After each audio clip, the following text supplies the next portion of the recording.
మా అఖిల భారత ఉపాధ్యక్షులు పెద్దపురం నరసింహ గారిని మాట్లాడాల్సిందిగా కోరుతాం. అందరికీ నమస్కారం. ముఖ్యంగా ఇక ముఖ్య అధ్యక్షునిగా వచ్చిన మందకృష్ణ గారికి నా హృదయపూర్వక నమస్కారం.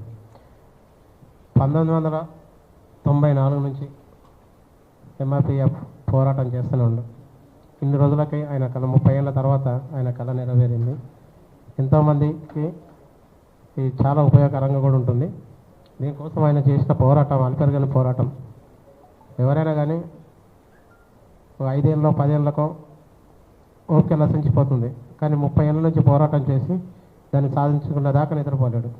అందుకు ఆయనకు ఈ విజయానికి ఇంతటి విజయం మాదిగలకు దక్కినందుకు ఆయన వల్ల నేను మనస్ఫూర్తిగా హృదయపూర్వక నమస్కారం చెప్తున్నాను. Thank you.